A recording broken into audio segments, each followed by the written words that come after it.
interrupted me and he said, Ronsley, I get the feeling from you that you think the world owes you something because you were the first to market.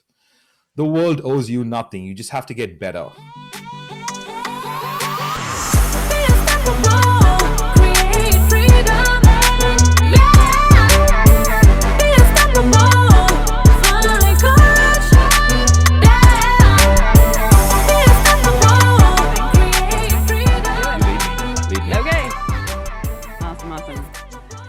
Hello, everyone, and welcome back to the Unstoppable Woman podcast. I'm super excited to have you here. Thank you for being a loyal listener. Thank you for checking us out. If this is your first time listening, please subscribe. Would love that. One of the reasons I am super excited to be here with you today is that we have an expert on all things podcasting as our guest today on the show. Ronsley Vaz is the founder of the award-winning audio marketing agency, Must Amplify, and he is also the executive producer of the Psychology of Entrepreneurship. So we're going to be talking entrepreneurship and podcasting, which I love. Those are like the intersection for me, so I love that. And he is the host of Should I Start a Podcast? So definitely check that out, especially if you love what he is sharing, because he's a wealth of information. And I cannot wait to pick his brain on this podcast. So welcome, Ronsley. Super psyched to have you here. Amira, thank you so much. I promise you, I still don't consider myself an expert in podcasting, because there have been people who've been around for, decades and have been holding the fort of podcasting way longer than I have. I'm about 8 years in, and so much to learn. So much has changed. So much is different, but excited to have this conversation because, these conversations need to be had. And I think people think about podcasting as a marketing tool, but forget that it is the power of voice that really, really matters. So I'm excited to be here. Thank you. You're so welcome. I'm excited to have you. So I want to play off of a few things you just said there, because 8 years, not insignificant. Okay. So you're modest, but that's a long time in podcasting land. Not as long as that, the big guns out there, but that's a significant amount of time. I'd love to know what has changed over those 8 years. But before I hand the mic over to you, I do want to say, I want to be transparent with my audience that one of the reasons Ronsley is on this podcast right now is because I want to just pick his brain, because I love podcasting. I love, we do tons of teaching. I share a ton. We're starting to bring on guests, and that's really fun for me to learn from different people. And I want it to reach a ton more people, help a ton more people. So pulling back the curtains here, you're going to hear how I dig in and ask questions when I really want to know how things get done. So there you go. That's the frame up. What's changed in the 8 years that you've been doing this? A lot has changed, Amira. When I started 2013, I think I can't remember the number of podcasts that were out there, but they were definitely under 500,000 for sure. I can't really remember the number, but I got onto the banner section of iTunes. That's how I got famous, right? I became, I don't know, I got next to ABC Radio and Triple J in Australia. It was big for about 3 or 4 months, and that took my podcast to new audiences, and I got 1 million listeners in about 4.5 months. That's amazing. That is amazing, and it's difficult to repeat, I suppose, but I don't know where they got the graphics from. It's not like I submitted the graphics to iTunes for them to get, so they just did it. Yeah, they just happened one day, and someone sent me a message saying, how did you partner with Apple? And I said, wait, what? And then they sent me a screenshot, and I'm like, oh, I don't even have that graphic. So they made that graphic somehow from my logo. and it was up there. And lucky I got a screenshot, like, because I don't remember these things, right? I don't like think about, or you just capture that, you might need it later, or any of that stuff. But a lot has changed. You think about how the word podcasts now, like I remember 3 years ago, one of our clients is Vayner Media, so I get a chance to go to New York a lot. But That's exciting. Okay, can we talk about that? wait, we'll come back to that. So I remember 3 or 4 years ago, 3 years ago probably, I called my wife on the way to the airport in New York, and I said, I just drove past a billboard that said, I heart radio and podcasts. Like, now we're talking about podcasts like it's a normal thing. But when I started, it wasn't a normal thing. It was people like, what is a podcast? And I have screenshots, and I have, like, Facebook posts of capturing an image of getting into an Uber and seeing CarPlay for the first time, and podcasts, or stuff like that, right? So a lot has Okay, changed. a lot has changed. Okay, so let's go back to two follow-up questions here. You started 8 years ago, before it was a thing, before people knew what podcasts were and were regularly like downloading and listening. What got you into the podcasting world? Why did you start? What, I know your message is all around amplifying voice, but tell us that story a little bit. I think that's interesting. Well, my first business was a restaurant, so everyone told me to monetize my passion, and I've cooked for some of the most famous people on the planet, and I've made people cry with my food, and it's been some of the most crazy experiences. Even when I tell it now, I'm like, yeah, that happened. So I started a restaurant, got my chefing qualifications and all that kind of stuff, but the business was broken. Long story short, we did service on Saturday. On Sunday, the locks were changed. I had $478,000 of debt, and I had to figure out a way. I had a job probably a couple of days later, but I was not employable, and I had 5 jobs in 6 months or something like that. And so I created this service where chefs would go into people's homes and cook their meals for them for the whole week, put it in their Google Calendar. And chefs that had spare time would plug it from one end, like the Uber for chefing. So to promote that, and the idea that parents had to think about what they had to feed their kids, I started this podcast called Bon Appetit, which was about uniting people through food. Now, I would never name that term again, because I know better now that no one knows what Bon Appetit means. So anyway, that's how that got famous. It's a food podcast. And I just released a show a day. Sorry, 3 shows a week: Monday, Wednesday, Friday. And I think that's probably the secret. When people ask me, "What did you do?" 8 o'clock, 8 a.m., Monday, Wednesday, So let me Friday. I interrupt released. you there. So we release 3 episodes a week. Is that still the metric, the good metric to, you said lots has changed over the last 8 years, and we've been releasing it, I don't know, something like 3 a.m. so that it gets to people first thing in the morning. Would you recommend shifting that time? Well, it depends on what's working for your audience right now, right? What are they trained to listen to? It's very different. When I started, I didn't have all these things. Like, I the thing about the 3 shows is, yes, because you get more reps, right? More reps is always better. It doesn't matter. It doesn't matter in what you're publishing. The more reps you get, the better the show gets, the more audience reach. If someone's listening to one show, the chance of them listening to like 4 or 5 is quite high. So I'm always a fan of more reps, at least Okay. once a week, at least once a week. But if you can get 2 and 3, Would you go bonus. higher? Would you, like, does it top out? Like, do you burn out your audience?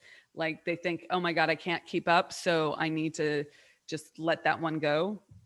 Yeah, for sure. I mean, it's got to be consumable, right? So it's got to be like, when you think about any of the famous shows that you consume and reconsume, whether it's podcasts or TV series,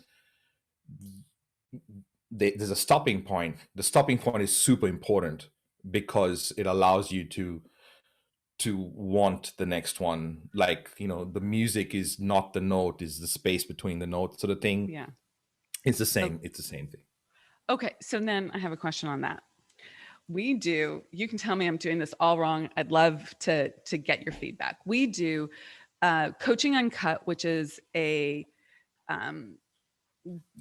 audience gets to listen into a coaching call that I do with my immersion clients who get to talk to me every day for 15 minutes, 5 to 15 minutes. And they get this little nugget, and we use some sort of call that we think will be impactful. The coaching clients get to say yay or nay, and whether they want to be recorded. It's not an obligation thing. But that's one episode. So that's a 15, 20 minute. Sometimes if there's a big thing and I have time, I'll go a little longer, but 15, 20 minutes. Yeah. Then there are my teaching episodes where I do like, this is how to change your mindset. This is how to scale a business. Like I'm digging into some content, and that's anywhere from half an hour to an hour, usually 40, 45 minutes. So it's a different time amount each time.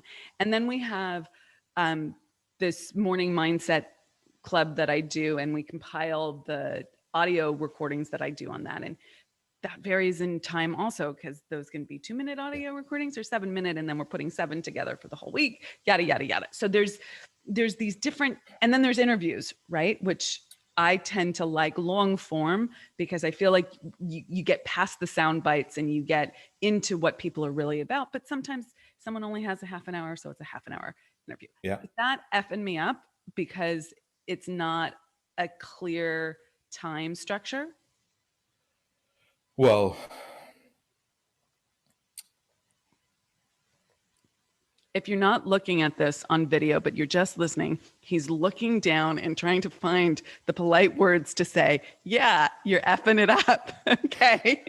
I'm trying to use an example. Like if I was watching The Big Bang Theory, for example, and they suddenly showed me, an episode of Seinfeld, even though it's the same genre, like it would throw me off, right? And when I think about consumption, it's very different to a Facebook ad, right? For example, a Facebook ad or any sort of other marketing. Let me just break down marketing, because I feel like when you think about marketing, there's the social marketing, there's obviously words, blogging and books and all that kind of stuff, and there's video and there's audio, right?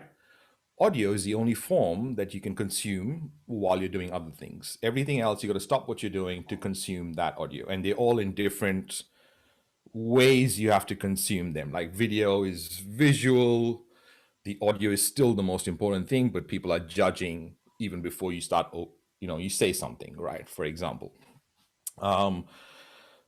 blogging or text or books, in that you've really got to commit to whatever it is that you're going through nowadays when it comes to marketing. Social is pretty quick, and social ads obviously pretty quick. Now, see, audio is very different, because when someone's consuming your audio, they're like at least half an hour. Well, actually, the stats are actually 58 minutes. Is what is the optimal time? Average listener, podcast listener, is consuming 58-minute episodes. Oh, that's so interesting, because I was told 30 minutes, keep it to 30 minutes. And I'm giving the big middle finger to that. Obviously I like to talk. No, so, I mean, yeah, that is the stat. It doesn't mean anything, right? That is someone that has taken a bunch of things and put them into a report and said, this is a stat. So it doesn't actually mean the people like 58-minute podcasts.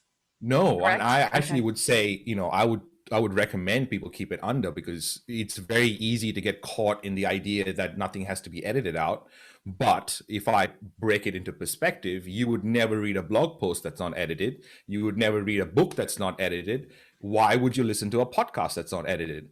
Why would someone listen to that, right? You have a really good point. So now I have a question. I have a follow-up question on that. So I love long form. I will listen to Joe Rogan's podcast, right? Which is what, 3 hours, sometimes 3.5, could be longer, could be a little less. I don't get wigged out that I can't finish it in one sitting. I just press play the next time I want to listen and I'm ready. Does he edit his, do you think? Or is that just like He's got a producer in house, doesn't he? Like while live. that is cutting out pieces of the conversation and splicing it? Is that There what you is mean by editing. edit? Yeah, there is. So, Okay. so again, Joe Rogan's not a good example because Joe Rogan's got access to guests and he's got so much of interviewing skills under his belt that a 3 hour interview is something that someone would put time aside to actually consume. So it's not a metric or measure that can be used, right? And should not be used. Does that make sense? Yes, I understand that. So it's like long form content is great if if the audience is trained to listen to that long form content and it's consumable. What I mean by edited is when you think about editing anything, or you say, for example, you write a book and you've written a manuscript, right? And you send it to the editor, and when it comes back, it's like it's all rearranged. It's your words, but it sounds entirely different. Not entirely different, but it's for me. It's I sounded better, and Mm-hmm. she rearranged my thoughts and made it into this thing.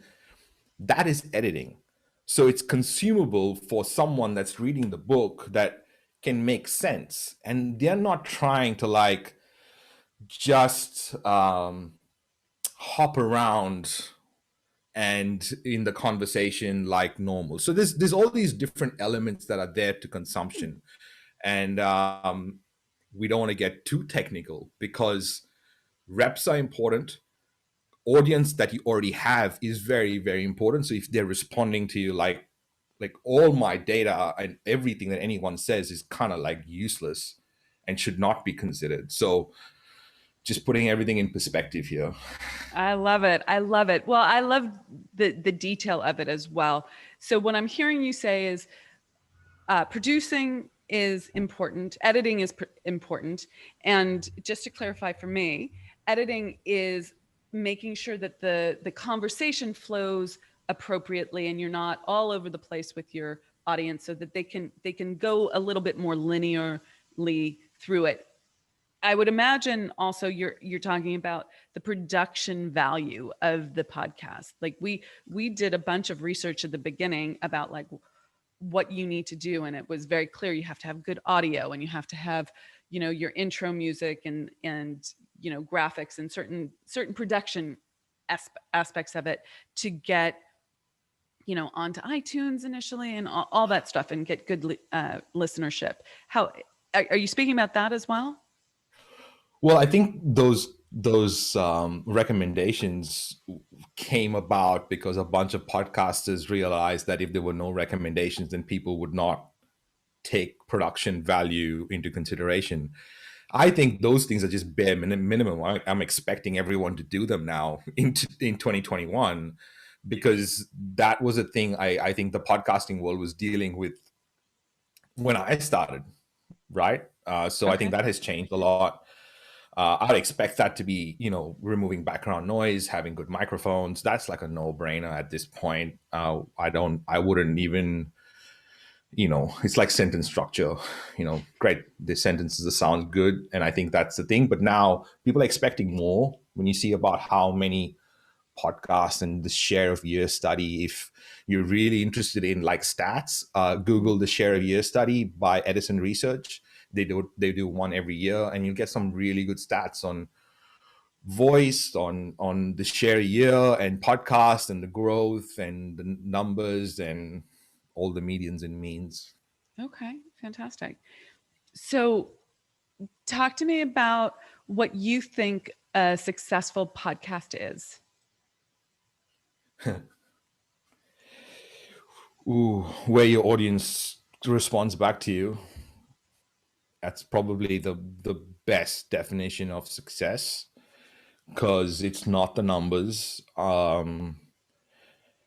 And you can't compare podcasting to like other metrics like a Facebook ad or a social media engagement post or any of that stuff. I think with Clubhouse that has come on, which is also a big game changer in audio, because 3 years ago when I was pitching businesses to, have a podcast, I would say that, can you imagine what's going to happen when we have social media for audio? Because right now, social media for images is such a mature market that we stop all the events that we have to click a selfie so we can use it on social media for image. And images is not even native to us. Voice and storytelling, parents sing to their kids before they're even born. Like, there's a huge aspect here that there's underlying, right? We've been told to keep quiet. We've been told to shut up. We've been told not to say what we mean. All these things, there's a lot of underlying layers here to podcasting and voice. And with Clubhouse and the evolution of social media for voice, is that people get a chance to practice with an audience live. It's like the comic that goes, every night to the comedy bar, sometimes empty, sometimes they're landing their jokes and someone pops their head in and they leave and they still have to land the punchline. That's Clubhouse. And I believe what's going to happen is like podcast is going to be like the Netflix special of what they practice there. It's kind of going to go, and this is the consumable version is what I'm predicting in the space of audio, I believe. Yeah. The more polished version will be the podcast. The more improvised, off the cuff, work in your material will be Clubhouse. Interesting. Yeah, because people don't know what to make of Clubhouse because they don't know how to interact in Clubhouse. And the thing about a social medium for audio or voice is that you have to use your voice to actually find any interaction. There's no listening. It's not radio. I think people are missing the point of Clubhouse. It is actually about being social with voice. And when you think that you can, but so many people participate in Clubhouse just as an audio, right? They look at the people on the stage, and some people raise their hands and start using their voice, but a lot of people just are listening in. Correct?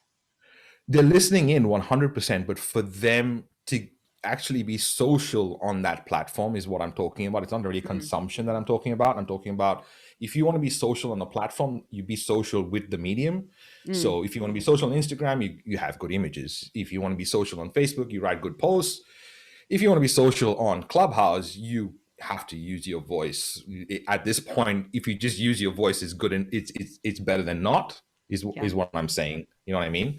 Yeah, no, I get it. I get what you're saying now. Are you you're in the audio world, so have you had a blast on Clubhouse? Has it been fun, or has it been like what just happened and how do I get up to speed? And like, what was your evolution with Clubhouse? And then I'd also love to know what has been the evolution with Clubhouse. I probably need to get back on there, but I personally was doing some stuff in the beginning and I loved it and it was fun, but I didn't put my marketing energy there. It was sort of a tantalizing little excursion, but it wasn't a consistent marketing strategy for me. Maybe I missed the boat on that. I don't know, but I'd love to know where you're at with that. Well, I don't think, Amira, when you think about Clubhouse is the first of its platform, you think Spotify has already decided that they're going to get into that game. LinkedIn has already announced that they're going to get into the game of audio. So, it's still, and it's not even public yet. It's still, invite only, and just got released to Android maybe 3 weeks ago. Okay. So still very early stages. I don't think anyone's missed the boat on Clubhouse, even though some marketing might suggest otherwise. I don't think. The thing is still very, very, very, very early in that whole game of audio. But for me, I'm not very social on other platforms. In fact, I'm not even on email. For 3 years now, I'm off email. I just don't like, I don't know, just not on it. So, and a lot of my friends Okay. were Wait. Pause. So is that Voxer with your assistant? How do you do work without email? My mind is Slack, blown right now. Slack, Slack. Slack, Okay. and assistant, and Jenna handles like All the other everything. things. Yeah. Okay. Yeah, Okay. So yeah. Slack, it's not typed necessarily. I thought, It does. has he gone all Voxer? Is it 100% No, audio for him? Okay. no. It's Slack and a once a week meeting, Yeah. really. Yeah. So so I and a lot of my friends were in Clubhouse. They were like invest like on it a lot earlier on in the tech space. So they were like, I got an invite in November. I didn't do anything with the invite until I don't know some part of December, and then I was like, oh, I got involved in December, and then I got invited into these rooms with all my famous friends, right? And suddenly I was like, what is going on? This is crazy. So then I decided to start my own, room. So I did 30 days of 20-minute rooms in January. And that was an eye opener in itself. So I've done a lot of rooms. I've brought a lot of like, people together on Clubhouse. Can we pause Now on, I can we pause on Yeah, that for a second? yeah. Why did you choose 20 minutes? Was there any magic in that number for you? And was the idea just did you pick a different topic each day to in different guests, or No. were you just like, I'm going to show up and I'm going to do my thing? So I was doing 75 hard phase one, and one of the things you had to pick was one, if you had a task for 30 days, then it scares the big Jesus out of me to go live. And I picked 20 minutes because I couldn't like do it for longer if there was no one in the room. So The that's why truth comes 20 out. Okay. I love this. This is how, I mean, I do strategy. I really do strategy, but sometimes, okay, I'm going to just pull back the curtains here, guys. Sometimes entrepreneurs, like I did this when I was I had to, not had to, let me change my words there. When I chose to run a marathon, I announced it to the world and then I had to do it, right? Like I was like, okay, and I'm just going to do little Yeah. things. And this Yeah. idea of making a quick decision, being out there, being accountable to it. And sometimes like the strategy is just get started, just commit, just go. And like you can work out the details later. There are other things where you want to be more thoughtful for sure. But Yeah. sometimes you just have to go. So how did that work out for you? Well, the first room, I was alone for 7.5 minutes. It was lonely, and I've never, I've never met the girl that joined me in that room and had a conversation with me, and it was great. Again, but it was, I think that learning curve of 7.5 minutes was huge, right? And then, Can we just pause there for a second, Ronsley? Because yeah, I want to yeah, like pull out the lessons here on this because this is huge, guys. Like I used to do workshops and two people would show up. yeah, Okay. Like two people. I started yeah, with, it was a different business than I'm in now, but it was my business and two people would show up. Now, I closed 50% of the room, but yeah. like two people would show up. And I taught my heart out as if there were 30 people in the room, 100 people in the room. I gave those people everything, and which is probably why it did work to scale my business. But sometimes you just have to show up and you're like, okay, I'm going to You smile right have now and go, you have to show up, Amira, and I think that is credit to you for showing up. So when you think about like marathon and stuff, like there's a training plan to run, right? That kind of mileage, and your body you have to train your body to get, and I think that's with business as well. It's like you got to train yourself to lead a business of different sort of teams and team members and clients and all that. And it's like one of the craziest personal development journeys because it really shows you, all those wounds you think you're trying to protect yourself from, right? And totally. yeah, and then voice, you use voice and layer voice on top of that. Like I've done 1,400 interviews now in the last 8 years where I've interviewed people, and like I've I've had the pleasure of being in these crazy situations of total heart connection. And I can definitely say that as a result of, forget any of the monetary, forget the fact that right now it's weird that I make my living from my voice, but forget all of that. I think that me having a conversation with all these people, right? I think I borrowed their energies for this. I was operating at a higher frequency or a different frequency for like, because I had that interaction. And I don't think we are understanding the real benefit of podcasting, right? It's such a part. Like I'm only here for 8 years. Like it's so small a time frame when you think about the stuff I get invited to and the conversations I have and the people I know. It's like it's still a mind blow, right? And Yeah. it's like, wow, that's I became a godfather for the second time because of my podcast. And like it's crazy. Yeah. So I don't know what the question was, Amira, but I went off. Well, But we have started and stopped a number of questions, which I could circle back to. I want to know the Clubhouse story and all of that. But you're talking about the people you've gotten to know, and like I'm curious. You said you were working with Media. So yeah. for those who don't know Gary Vaynerchuk, he's a marketing expert, for lack of a better word, but he has a media company that works with a lot of big name corporations and does their marketing, but he also does a lot of his own speaking, both in podcasts, YouTube.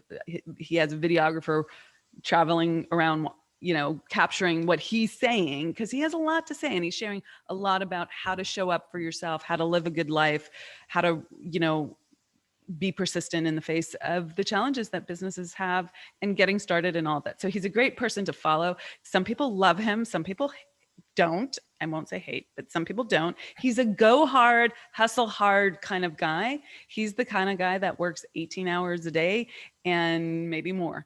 And that's He's what Gary. He's just Gary. He's just yeah. Gary doing Gary, right? He's not Gary doing Ronsley or that. He's just Gary doing Gary, and he's kind of documenting that. And by the way, he has 21 people on his personal brand.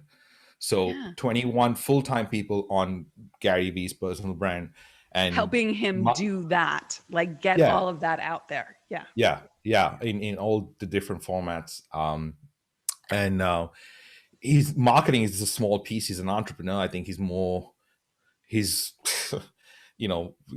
of the craziest people I've ever met. Like I think Yeah. one of the first time I met him, I was late because of New York traffic, and I didn't know. Obviously, coming from Australia, you don't know New York traffic, and I left an hour early. Anyway. Point is, I was late, and he spoke, and then I spoke. I think I was talking for like, I don't know, 20 seconds, And and he interrupted you. he interrupted me and he said, Ronsley, I get the feeling from you that you think the world owes you something because you were the first to market. The world owes you nothing. You just have to get better. And this is a real example of how when you get schooled like that, you got to take it as an entrepreneur and you got to like literally go, oh my God, I had blinders on, and not find a way to defend yourself in that situation, right? So that opened up a whole bunch of doors, which is absolutely amazing. But when I think about him as a person and the work we do for Vayner Media and Sasha Group and all his other companies, like as a podcast expert, we've actually released a couple of shows for them.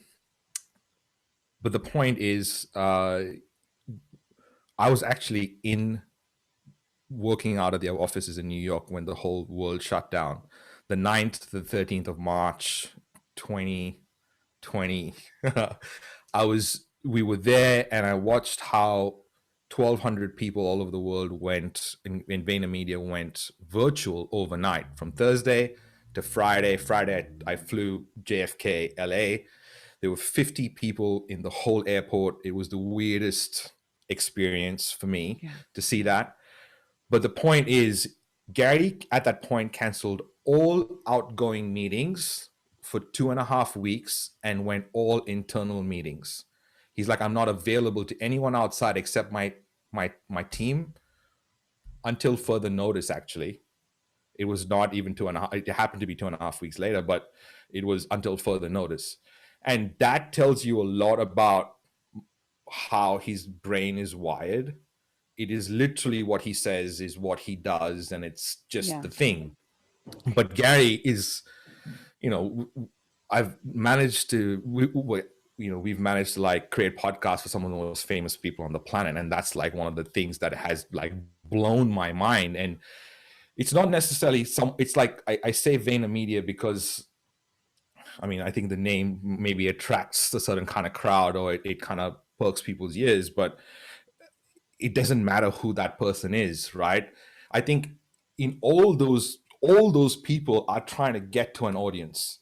It doesn't matter whether you're the VaynerMedia, it doesn't matter if you're the Zac Efron, it doesn't matter if you're the politician down who wants to create a podcast for his constituents. It doesn't matter. So we have all these different types of clients who still feel like their message is still not getting out to enough people. And I just want to put that in context to everyone starting off, because you said 2 people. I've driven 2.5 hours to speak to 3 people I didn't even know for someone else's stuff, and I think now that you can open Clubhouse and have an audience is like, wow. Yeah.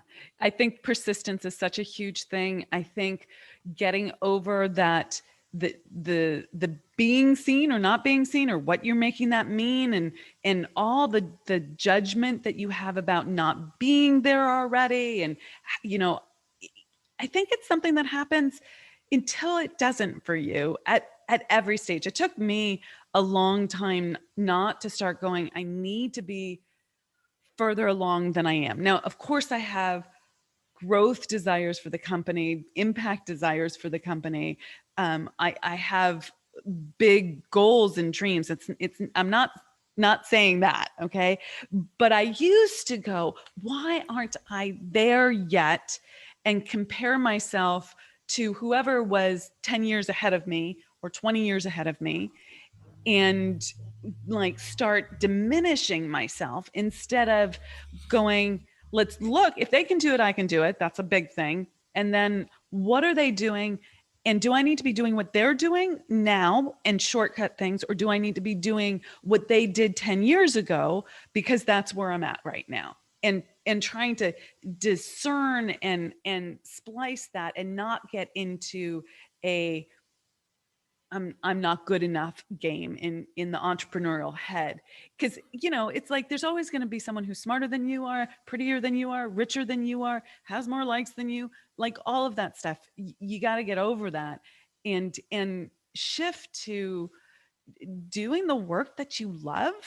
And now that's not to say that I liked speaking to 2 people or that I wanted to stay at that, but like that's where I was, and this is what we're going to do. And I'm going to give it my whole heart, my whole attention, my whole focus. Yeah. And I think we compare ourselves to our social media reel because, everyone puts their highlight reels on social media.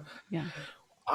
I'm not putting the stuff that, I'm having a hard day and in a fetal position at home trying to figure out what my next move is because, holy shit, I've decided that I've got to spin all these plates because I'm growing as an entrepreneur and I think this is the next step. And I'm not putting that stuff on social media. So people don't know that that's happening. And the reason I bring up that first meeting with Gary and I make sure that I say how it was said to me and how the lesson I learned is primarily because we look at someone's social media reel and think that we got to be somewhere that we where we feel entitled to be there. And I think we forget that there's all these steps that people go through, like every single one of them, and they still deal with the same issues that you and I deal with psychologically as entrepreneurs, the same issues that you and I and everyone deals with. They all deal with the same thing, and it's not necessarily I am a broken, it's okay for them scenario. And it's really important to get out of that and got to get out of the victim mentality, because it's easy to be to blame, because our world is created that way. So our examples are easy to use from that. So there's a whole bunch of stuff that we can get into, Amira, and I think we can talk about it, but I just don't want to go off topic for your show. Mindset is a big aspect of my show because, what I teach is that 80% is tactics, and I'm asking you about tactics. I'm like, is 30 minutes better than an hour? Or is long form going to work? Like I like this. Does this work? Do I need to hold myself back because it's not going to technically work? Like, we need to know the technical details, and there are experts like yourself who know how to produce a podcast, who know how to get your voice amplified, and yet that's 20% of it. Like, I'm fascinated by it. I'm deeply interested. You do need to know, get the data, get the information. Like, I have 1,001 questions in my head ready to ask you. Okay. And like 80% is how you manage your thinking about everything that's in your world. And what you do with that is what's going to make it or break it for you. It's what's going to drive success. And you really do need to know how, I call it the law of relativity, like how to see things from a relative basis. And, are you going to see yourself as not good enough, or are you going to see yourself as someone who's in growth and going for it? Like, that's a relative stance. And it's going to define whether you end up, my company's name is The Unstoppable Woman, because I help, my audience is primarily women, but I help women move through those places where they're stopped. It's not that we don't get stopped. It's like, how do you move through them quicker? How do you stay in the growth and in the momentum? And I don't think you can shortcut it. There are no shortcuts, but the analogy that I use is that you can run the stairs instead of taking them one at a time. You can kind of get some momentum going and jump and get going, and you can achieve things faster than you have previously done or previously thought is possible. But you still have to go through the process of growth. I think there's a really good psychological principle, which is confirmation bias, that we all go through, every single one of us, right? We kind of go out of our way to find reasons to support the current beliefs that we have. We all have it. It's just a psychological phenomenon. So, but the point is that for women in particular, right? I feel I need to talk about this because it is something that in Clubhouse as well has been exposed, which is, for you to be professional, you have to do these certain things. And those certain things are all white man professional. And then you realize, wait, what is professional, right? What is, and today you have the ability to pick what professional is for you, what value looks like for you, and you can pick the people you want. So I think one of the elements that's super important to bring this all together is like self-awareness and knowing your thing, because you can have all the mentors in the world, they're not all going to give you they're going to give you perspective. They're not going to give you answers, because you'll find the answers while you're connecting the dots backwards is always easy. You can always, it looks like a great plan, me talking about my story right now, but at the time I didn't know what I was doing. I still don't know what I'm doing next. It's like literally I'm making the decision with the best information I have. For So women in particular, let's pause there for a second just to call that out.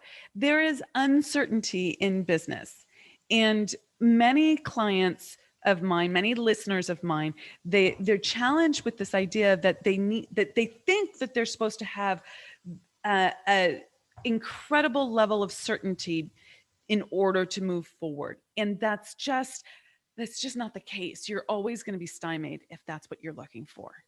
Well, that's a good point you bring up here, because certainty is an illusion. What is certain? There's nothing that is certain. Like, I literally could drop dead right now. Like right now, it's just like it's not. It's just that we don't think of all the possibilities.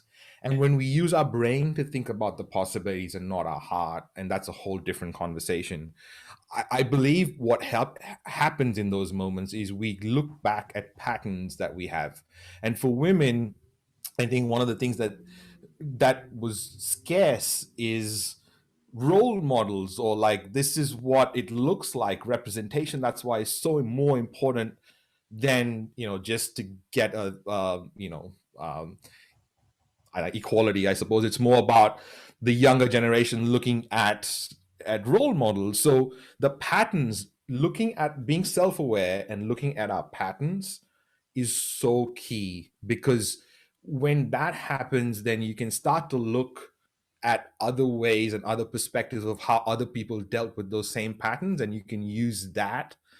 So for when you have a podcast and you're trying to use your podcast as one of those ways to express yourself. And when I think about the fact that my ancestors and your ancestors did not have the opportunity to just go out and say whatever they wanted to say when they felt like saying it, and not be judged, and have all that kind of stuff, I think the freedom that we have today is like sort of paramount. So I think that um when you're thinking about putting yourself out there, look at who is looking at you, because you're a role model. And I believe mothers are the original entrepreneurs. I believe there's a whole element here of value exchange that we've not even gotten into. So um, those patterns are probably the 80% to getting to the self-awareness, is probably 80% to getting a successful podcast, is my opinion. I love that. I love that. So it's internal thinking patterns that, like, to do the pattern recognition. I just did a whole 2-day private retreat with a group of women, and that's exactly what we looked at, Ronsley. We looked at, so tell me, list out your challenges. I'm going to give you the process that I put together for them. List out, 5 or 10 of your most recent challenges. Pick one. Don't have to be the biggest. It's the one that you're just drawn to. Pick one. And then let's figure out what happened as a result of that. Like, this happened, and this happened, and this happened. What did you feel? What did you think? How did you behave? Then what happened? What was the result of that? And like, play out that whole thing. And then let's look for the patterns, right? Yeah. Because you have an addiction to being a certain way. And I use that to wake people up and to show them what's happening. But then let's see, you're addicted to being at this emotional set point. Okay. You're only okay if you come back to disappointment, or come back to chaos, or come back to frustration. Yeah. And that's your set point, and everything gets played out for that. So I know we're far away from podcasting land, but No, I don't think so. Yeah, your point exactly, right? Your point exactly. So I take that back. But that the way, there's that adage, the way you do one thing is the way you do everything. And I didn't understand that for so many years. I thought it was just this like pat thing that people, this clever little pithy statement that people throw out, because I didn't see how I was showing up, coming back to my internal self-image of what was available for me. What was it okay? How was it okay to live? Like, you have to live with a certain amount of frustration, or victim, or blame, or challenge. And it's not to say as an entrepreneur there aren't challenges, because there are. Okay, we're not going to sugarcoat it. Yeah. Right? Like, that's not true. But if you recognize your patterns, have that level of self-awareness, then you can start changing how you respond. You might still be triggered, but you can change how you respond until you're no longer triggered by the thing.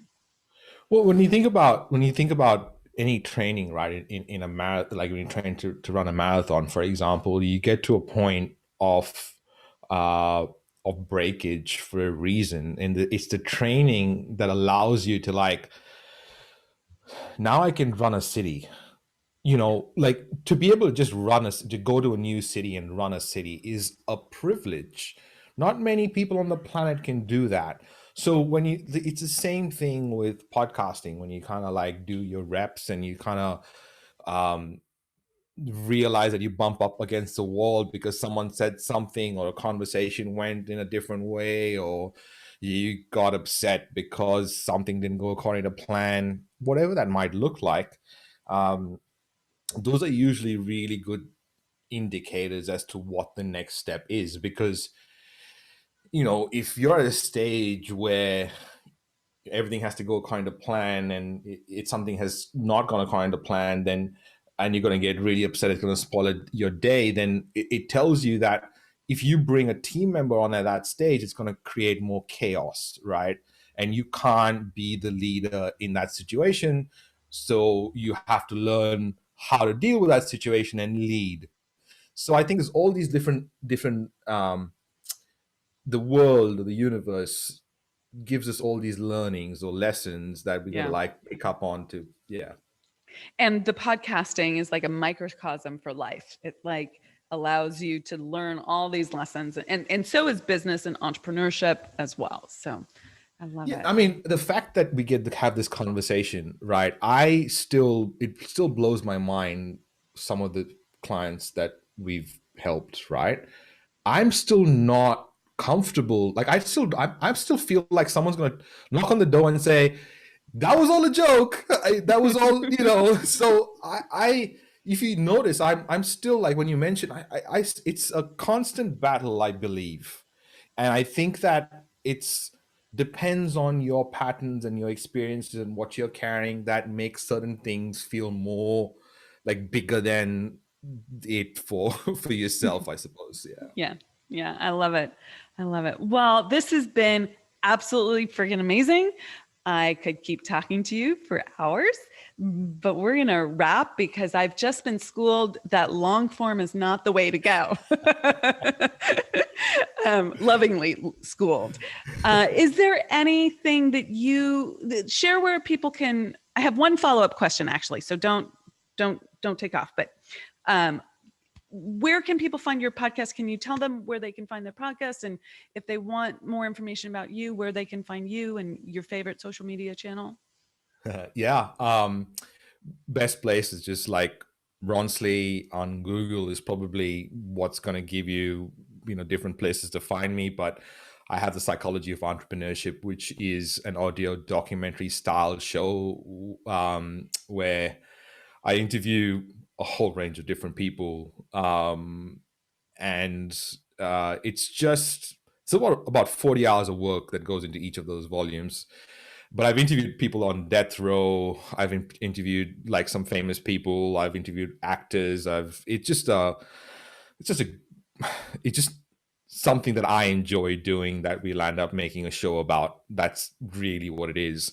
But it's all around the psychology of our decisions.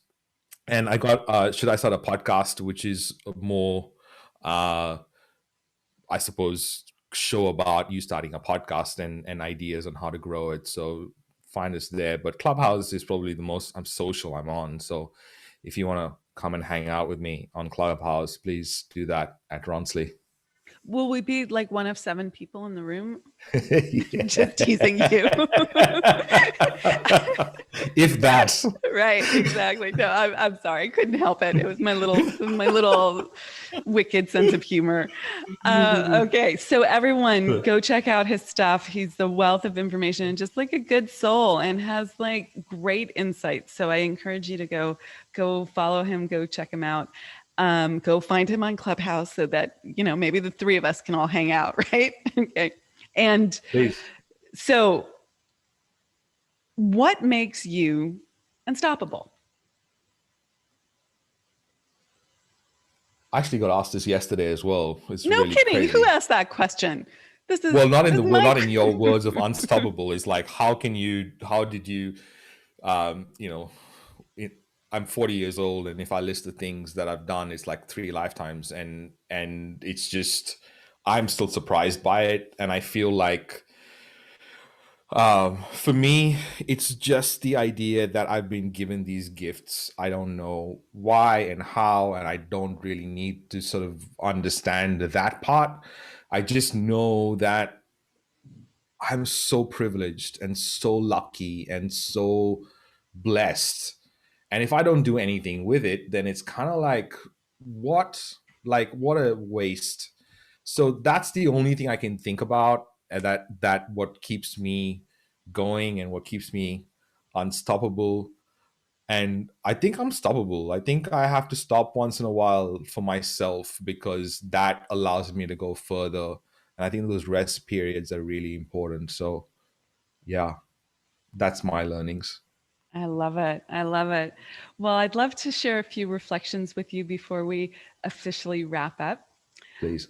One, I super duper appreciate the stopping to be unstoppable, right? You need rejuvenation. And thank you for pointing that out. It's so key. And I think a lot of people think that it's only a go hard, nonstop kind of life for the entrepreneur. And sure enough, there's work, but Yeah. you do have to do the rejuvenation. But I also want to reflect to you that it's been an absolute pleasure to talk to you. Like, I love your energy. I love your smile. I love the way you listen intently, and you think about what would be, I can intuit the wheels turning in your mind as I'm having this conversation with you, that you're thinking about what would be the most impactful thing, not necessarily the most the best soundbite or the most simplistic or the most user friendly answer. You really gave incredibly thoughtful and somewhat more complex, which I think people are completely capable and craving.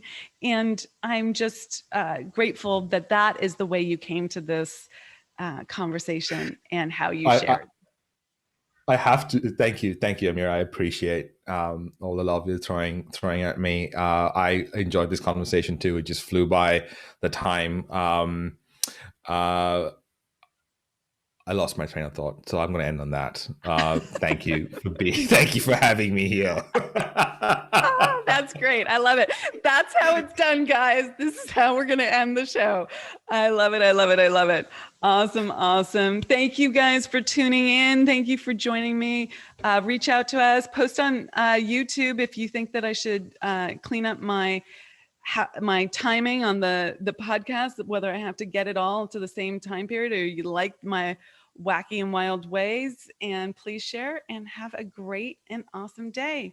Hey, thanks so much for joining us and being part of the Unstoppable Woman movement. We have got a ton of free resources for scaling your business at theunstoppablewoman.com/free stuff. And you can find that link in the description below. So go ahead and check those out. And we'd also love your help in getting our message out to more and more women. If you'd be willing to share this video with all the unstoppable women in your life, that would be fantastic. And while you're at it, hit the subscribe button so you never miss an episode. Reviews, likes, and comments are greatly appreciated. We go in and read them all. So thank you for those. And thanks for listening, and be unstoppable.